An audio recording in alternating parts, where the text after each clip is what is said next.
What is going on, folks out there? We appreciate you joining your Lake Fork Guide again. We're going to do a little edition of the Guides Network. And this guy's not a guide, but he kind of used to. He did a little bit. Mr. Heath Taylor. He's Texas game warden / one of the best bait makers in the state of Texas, in my personal opinion. And I think we kind of proved that on Monday's video, considering the conditions we were faced. And we caught him on 10 different baits that you make. And a lot of them were line through swim baits, right? Mm-hmm. Line through swim baits. So today we're going to talk to you guys about the advantage of using line throughs, when to use them, how to rig them, why we use them when we do. Basically all the goods, all the dirty details about line through swim baits, right? That's it. And you probably throw them as much as anybody in East Texas. Throw them a lot. All right, that's what we're going to get after, line through swim baits. If you want to know how to catch really big bass on big baits in tough conditions in the spring, pay attention. It's coming at you right now.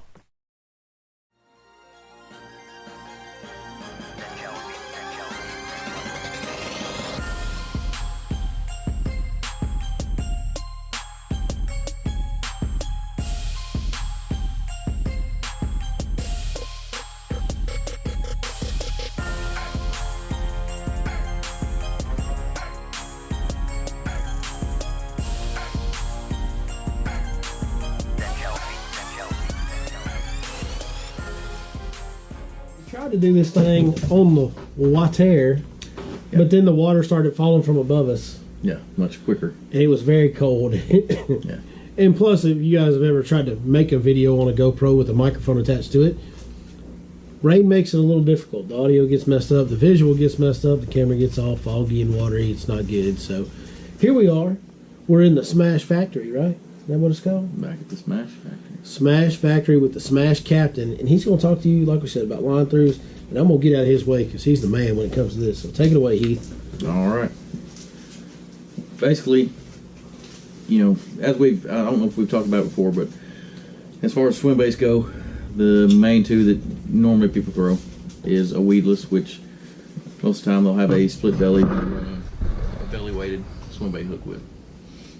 Well, the others is the line through, which by line through, for those that aren't swim bait familiar, line through basically is exactly what it implies, is that the line goes in the nose of the bait, out through the belly. All of our baits have a plastic tube with a tin insert, and the reason for that tin insert is you've seen some of these baits that you know, even very expensive baits that have a lead insert, that if you set them in your tackle box or in your boat, over time it will turn this whole section of this bait white or brown, just completely discolor it and almost start eating at the plastic. So we use tin, so that's not going to happen. So the line goes in that nose, out the belly. You tie on a treble hook, which ours come with a heavy duty split ring and an owner treble hook. Now, like I said, between weedless and line through baits, if I can at all get away with it, I would rather throw a line through bait. Reason being, your hookup ratio is going to be much better. You know, even though with a weedless bait, as long as you're fishing the right, you know, hook set up, right rod, you're still going to have good luck. But this gives you, like I said, a lot more points to stick fish with.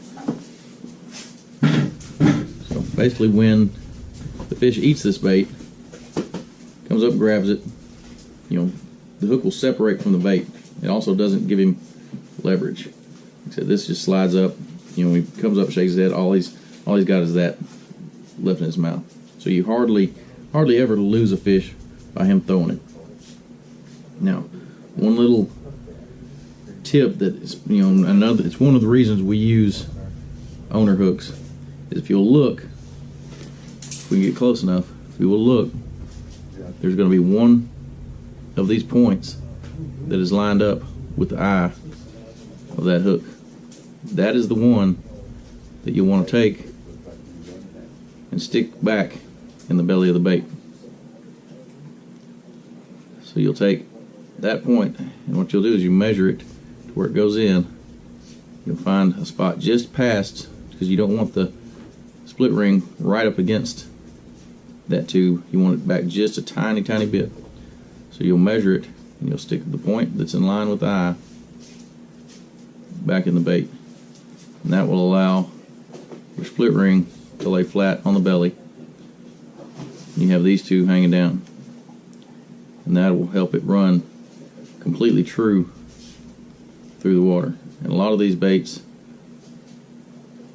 you'll have like a little fin that you can take and straddle. You can see that. Same thing with, like the big gizzard shad. You find the one that's in the line, stick it in there, nestle it right between those fins. So, like I said, I like throwing, if I can get away with it, say, you've got submerged hydrilla, you've got open water, you're fishing the edges of grass, I want to throw a line through.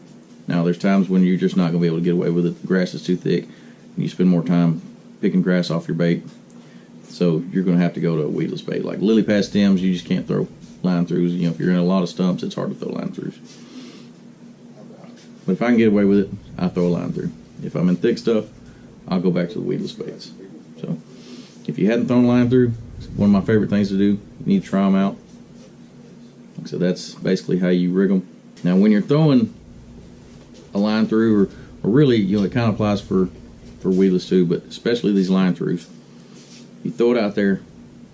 I usually make long casts, and you'll let it sink. A couple seconds, depending on how deep you're fishing, and it's just a real slow, steady retrieve. Like I said, you try to tell people that, they think, well, I'm fishing it slow enough. Well, a lot of these, we just have just enough weight to where just a slow, steady retrieve is going to keep it right at the right depth.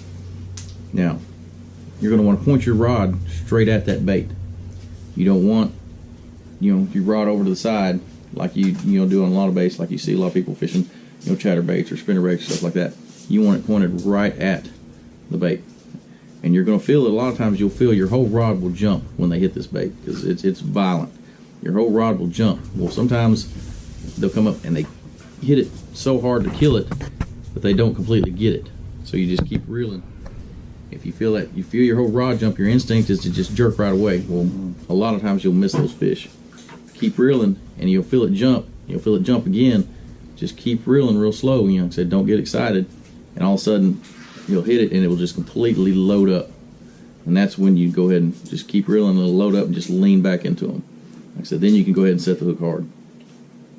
Like I said, it's hard to stay. It's kind of like frog fishing almost, to where you've got to be patient. When they get it, go ahead and feel them on there, and then go ahead and lean into them. Is there a particular area, type of area? What kind of cover? What kind of structure? Where are you looking to throw a line through? When I'm throwing a line through, the stuff I'm looking for is, a big thing that's going on right now at Lake Fork is shell beds. You're fishing over shell beds because it's able to fish over that kind of structure and cover without getting hung up. One of my favorite ways to fish it is if you're in a lake with hydrilla. Say you don't have the hydrilla completely matted up like we fished today. There were some places it was completely matted. We weren't able to get a line through up in there.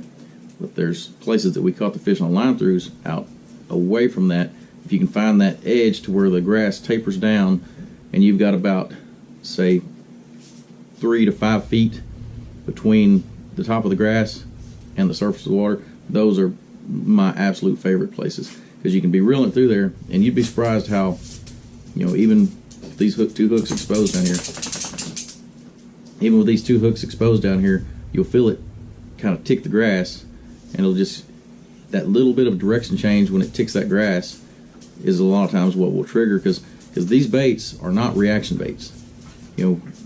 I put cameras on some of these baits in line, and you'll see a big wolf pack of 3 to 5 pounders, following it. And they're sitting there watching and waiting to do something a little bit different. So a lot of times when it hits that grass, instead of just sitting there, the whole body moves like this. When it hits that grass, sometimes it'll pull down on it and it'll make it jump off to the side. A lot of times that's what will trigger them to go ahead and commit and eat. So, like I said, that's probably my favorite. Like I said, I know a lot of people throw them in different places. I'll throw them around timber if I think, I can, most of the timber is visible, if I can fish it in and out of there. Now, if there's a lot of laydowns and stuff, it's hard to fish them through there. But if there's, like I said, submerged grass, shell beds, any open, edges you can fish. Say you've got a, alligator weed or anything like that, where you can actually fish. Docks are another one. If you got a lake without timber, you can work them down the line of a dock in the summertime when those fish are up under that shade. Yeah, a lot of people throw docks. That was one of the tournaments that kind of put Swimbaits on the national map. Steve Kennedy was throwing big swimbaits in Clear Lake back several years ago, and they were throwing them up those docks at Clear Lake, and it was drawing those big huge fish out from under those docks. That clear water. That's the thing, man. Swimbaits, they draw fish from a distance. They come a long ways to come look at that bait on them big baits. And a lot of times, even if you don't catch the fish, they will show themselves. A lot of times, people will use a big swimbait as a search tool. Yes. They'll go through an area, and some of the biggest fish in that area will follow this bait up to the boat, and it'll kind of show yourself. Well, you may or may not always catch them on the swimbait. Most of the time, you can get them to commit by either switching up your swimbait, or making it do a little directional change. You can get them to commit. But even if that doesn't happen, you can go back maybe with another bait and fish the area more thoroughly and catch some of those fish that show themselves. What rod, reel, and line? Did you already cover that? As far as rods go, I like, for these bigger, heavier, 3 ounce plus swim baits, I'll throw. I use like a 7.9, 7.11, 8 foot. You want a heavy action rod. I still want some tip because I want it to give a little when they're coming out and eating it. I don't want just a complete broomstick. If I was throwing some of the really, really, really heavy 7, 8, 9 ounce baits, you're going to have something a little bigger. But for these, I want something that's got a fast tip, but lots and lots of backbone. 20-pound fluorocarbon is what I use 90% of the time, unless I'm in pad stems or something like that. Then I'll go to braid. Usually, in the case that you need braid, you're probably going to be throwing a weedless bait. Yeah, if I've got braid on, I'm usually throwing the Convict or the Headhunter. Some of the weedless baits that you rig on the big weedless hooks. But when I'm throwing line throughs, it's usually going to be 20-pound fluorocarbon. Now you can get away with, I've thrown them before, especially these smaller line through swim baits. Just grab your flipping stick. Say you want to throw swim baits and get into swim baits, and you don't want to go buy a swim bait specific rod. I've caught a ton of fish on, just go buy you a 7.4 heavy or mag heavy, worm rod, jig rod, frog rod, and that is perfectly fine. Don't let anybody tell you that you've got to go out and have, certain, because you'll see some swim bait people, they'll think, well, you've got to have these huge big capacity reels and these huge handles and these big fancy custom swim bait rods that does that make it nice to have a custom setup? Yeah, it makes it nice and a little more comfortable. But I've caught tons and tons of fish on an old flipping stick and 20-pound line and go out there and sling and swim baits. It's because you're lobbing these baits. You're not whipping them out. Man, I'll tell you what, you did a great job on this bait right here in particular. I mean, if I've ever seen a bait that looks more like a shad, I can't remember it. That looks exactly like the medium to small size gizzard shad that those bass love to key in on a lot of East Texas lakes and a lot of lakes across the country. Really, big bass. There's no more favorite food for a big bass than that. Right, big gizzard shad. That's right. So, hey, good job. Thank you for coming on and sharing this with these guys. I know it's a pattern I get asked about a lot. People are really intrigued by big baits because of the potential to catch those giant fish that it catches. There's a lot of mystique around swim bait fishing. People think it's more, I don't know. It's just people think it's this mysterious thing that they can't do. But just put one in your hand, go out there and throw it. It's the main thing. Right. And then you'll start dialing in some of the finer points of the areas and stuff like that, because it doesn't have to be a giant to eat one of these. We saw that some today, and I've seen it plenty over the years. I know you have as well. I mean, 2 and 3 pounders will come up and try to eat. That's the thing is people see that and they're like, oh my goodness, that's a huge bait. Well, no, not really. It's not a 2-pound bass will put that in his mouth. Completely choke it. Yeah, absolutely. So, well, like I said, thanks for coming on and doing this, helping our viewers, sharing with them. Appreciate it very much, as always, brother. Enjoy it. Y'all can give on SmashtechBaits.com a look. It'll be linked below. If you want to order up any of these big baits, highly suggest him. Check them out, SmashtechBaits.com. Like I said, right below. We appreciate you guys watching today. Hey, if you like this video, do me a favor, hit that thumbs up. Leave us a comment below. If you got any questions, put them down below. I'll have Heath come on here and answer them for you. And other than that, we'll see you guys next time, right here on your Lake Fork Guide.